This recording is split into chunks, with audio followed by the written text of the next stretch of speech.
Shalom, shalom.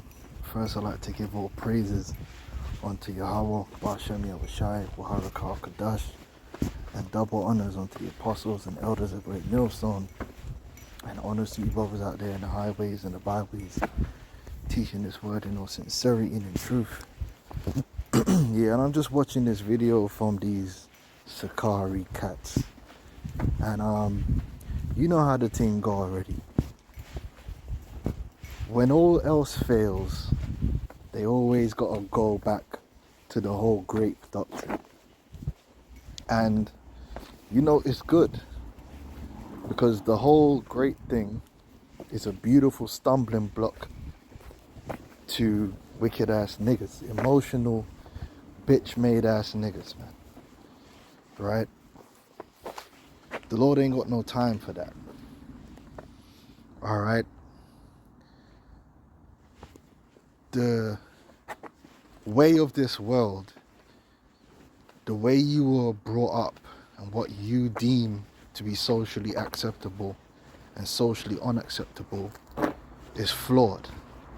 That's why you got the book of Romans, the 12th chapter, when he speaks about being not conformed to this world. It speaks about renewing your mind according to what? These scriptures. Alright? In this world, you have various ages of consent in different constituencies, and these came about for different reasons. I'll give you an example. Here in the UK, the age of consent is 16. In America, in certain places, the age is 21. So someone that's dealing with a 16-year-old in the UK is legal according to the UK, but in America would be considered a sex offender. Okay, different lands have different laws, and when it comes to age of consent, but almost universally, right, throughout the ancient world, the age of consent was menarche, when a woman would have menarche, which is the beginning of their menstrual. That would be the transition from childhood to womanhood. That is literally universal, and you could do your own research on that, and you'll find that to be the case. And in the kingdom of heaven, it's going to go back to that. That's not saying that if you got a daughter, you have to marry her at that point, because if it's your daughter, if you make an agreement with a man or whatever the case may be, you could do what you want to do. But that's that's where it starts, okay? And the scripture says quite clearly, let's get that, the flower of her age. 1 Corinthians 7:36, but if any man think that he behaveth himself comely towards his virgin, if she pass the flower of her age, which the flowers represents the menarche, and need so required, let him do what he will, he sinneth not, let them marry. So marriageable age in the scriptures was according to the flower of the age, which is the menarche, and that was pretty much universal throughout the ancient world. It's different now, even though I'm pretty sure in America these women are having sex before 21, and in the UK these girls are having sex before 16. But that's the madness of the world we live in. Now, you have to obey the laws of the land that you live. That's how we are. Okay, so whatever it is where you're from, you should obey them. All things are lawful, but not all things are expedient. Now, what I would say is this: whether you would or want to do something does not dictate whether another man could or couldn't do it according to the law. I'll give you an example. I don't like the idea of eating locusts, and I may never like the idea of eating locusts. Yeah, John the Baptist ate locusts, and locusts are lawful. Now, if I don't like the idea of eating a locust, do I then have to make that evil or sin? No, that's emotional. I have to acknowledge that it is within the perusal of a man to do so. And that's with the law. No one ain't telling you that you have to deal with a woman at any particular age in the kingdom. That's going to be up to you. What we are telling you is this is where it starts.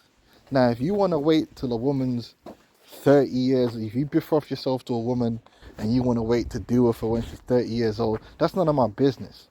The time and date and the place where you decide to deal with your woman, that's none of my business. Just like it's none of my business how you like your woman and what you find attractive.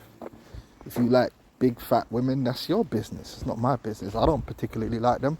But again, that's not a matter of the law. You have to remove all that bullshit. All right. So saying all that, it's the same thing applies when you're talking about the grape doctrine. All right. In the scriptures, right, there was 3 different ways that a man got a wife. And let's remember one thing, right? I'm talking to you now, so I hope that you are an adult and you're mature and you could deal with understanding. We live in a society today that is highly sexualized, and sex is like a very undisciplined thing. In a society, a righteous society, sex is really controlled to marriage. All right. Yeah, we live in a society today where you can get a lot of loose sex without responsibility, without contracts, and you can go out on a Friday night and pop this woman for a little, pop that woman, and do. In the ancient world, it wasn't like that. There was only 2 types of women: wives and prostitutes. There wasn't no situationships or any of this bullshit going on. And in any functional society, you're going to have really more. Prostitutes should be very rare. Okay? So that being said, you need to understand that men desired to have wives. So there was 3 ways in the scriptures that you could get a wife. The first way was to be betrothed. Now, a betrothal would be you and the father make an agreement or an arrangement that, you know, his daughter is going to marry you at, for whatever the dowry is that you agree, and the time and the place that you agree, and it's all a contract. Now, the woman could have a say on that. The father could allow the woman to have a say on that, but he didn't have to. That was up to him. See, that's another thing people get emotional about. Right? As a man, you have the final say, but if you want your wife to have an input, you want your daughter to have an input, then of course you can do that. All right? But that's up to the man. But people who are immature can't digest that. Okay? So we know about betrothal. What another way is an enticement, meaning the girl, the guy basically entices the woman, and she open to him completely, and she give up the punani. All right. So you have Exodus 22:16, and if a man entice a maid that is not betrothed, right, so she's not contractually obligated to another man, and lie with her, he shall surely endow her to be his wife. Because our society, righteous society, promotes wives, not situationships and all the bullshit which is promoted today. All right, wives, right, sexual discipline, right, functionality, families, Okay. Now the father could refuse. If the father utterly refused to give her unto him, he shall pay money according to the dowry of virgins, because he has to compensate him for her loss of value, because she loses value now because she's not a virgin, and that's how it is, because virgins are more valuable, all right, because they're more functional, all right. That's just how it's supposed to be. Now there's another way that a man could get a wife, and that's known as bride kidnapping. And this is something that happened, but it didn't happen all the time, but it can happen, all right. And so if we go to was it Deuteronomy 22 and 28, this is talking about bride kidnapping. If a man find a damsel that is a virgin, which is not betrothed, and lay hold on her, right, he abducts her and then he lies with her. That's it. He abducts her and then he takes her, and they be found, then the man that lay with her shall give unto the damsel's father 50 shekels of silver, right? So it's a set payment, dowry, and she shall be his wife, right? This isn't CSI sexual crime scene. You need to understand that the reason the man abducted her in the first place was with the intention of making her his wife. It's not like what you man are thinking about, where, you know, man just drags her behind the pub and punches her eyeball out. That's what you lot are talking about. Some mad, crazy violence. That's not what this is. But that's what you man want it to be, because you're emotional. Okay? Now this is known. All right? Bride kidnapping. Bride kidnapping, also known as marriage by abduction or marriage by capture, is a practice in which a man abducts and rapes the woman he wishes to marry. Now, obviously, every man that wasn't how every man got a wife. Like, and if you're in a village, just, it's not gonna be, you know what I'm saying? That wasn't the go-to thing, but it can happen. And if it did happen, the man didn't commit a sin. However, you got to go through these protocols, all right, so that a dowry was agreed and a marriage was confirmed, all right. Now you man are trying to over emotional the thing, and instead of just dealing with it. Now I'm not gonna just go and research and read about bride kidnapping, and a lot of the terminologies that we use today comes from bride kidnapping. For example, the honeymoon. The term honeymoon goes back to bride kidnapping, where the man would abduct the woman and keep her for a full moon. This would increase the chances that the father would agree to the marriage, because she had gone through a full cycle and there was a good chance that she could be pregnant. Honeymoon, that's what it is, right? The month after consummation. There's a terminology, he swept me off my feet. That also goes back to bride kidnapping. And I'm not going to go into the whole idea of, at the end of the day, like, in fact, I'm not even going to go into that. But just understand, when you're reading the scriptures, you can't read the scriptures from a modern day mindset.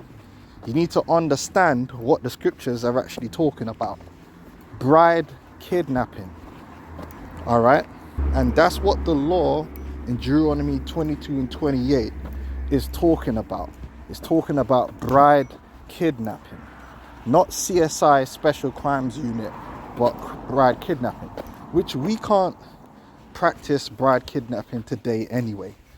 Okay? And in the kingdom, if it happened, there's a law on how to deal with it. Simple as that. All right? But you dudes are getting hella emotional and trying to use this as a club on GMS. And it ain't gonna work, because at the end of the day, it's what's in the scriptures, man. You men are meant to be grown men. You're meant to be mature men, but you're not very mature, very emotional. All right, and this is a cheap way for you to get the masses on board to be against us. But we don't care about the masses anyway. Real men with understanding will understand, and that's what it's all about. All right, you men are clowns, absolute clowns, man. All right, and you don't understand the scriptures. All right, you're carnal. So yeah, like I said, you got betrothals, you got enticements, and you got bride kidnapping. These are the three ways a man could get married in the ancient world. All right, and it just is what it is. It is what it is, man. You man are hurt. Your punani hurt. That's all right. And if you feel some kind of way about it, it doesn't necessarily make you evil, but you need to pray about it and hope the Lord give you the understanding, because the more you understand, the less you're going to get butt hurt. All right? Shalom.